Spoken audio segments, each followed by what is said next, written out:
இந்த படம் தேசிங்கராஜா பார்க்கும்போது ஏன்னா நான் பார்த்த எழிலுக்கும் இந்த படத்தினுடைய எழிலுக்கும் நிறைய வித்தியாசம் இருக்குது.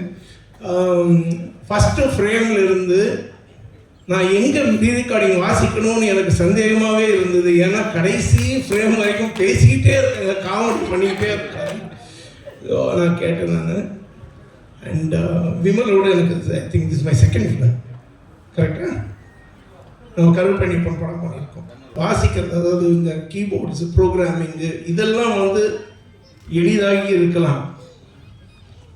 கிரியேஷன்ன்றது எளிது கிடையாது, அது தானாக உருவாக்கக்கூடிய ஒரு விஷயம். உள்ள இருக்கிறது தான் கிரியேஷன்.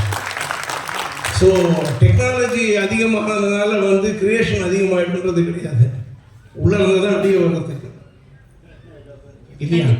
அண்ட் அது வந்து மற்ற என்ன சொல்கிறது, the technological development will aid in better sonorous quality, sound quality and better way or new way of sounds. இதுக்கெல்லாம் ஹெல்ப் பண்ணுமே தவிர கிரியேட்டிவிட்டிக்கு ஹெல்ப் பண்ணாது. அது இங்கிருந்து வர வேண்டியது இங்கிருந்து வர வேண்டியது. அதனால் வந்து டெக்னாலஜி வந்து but technology will keep improving, it is very good.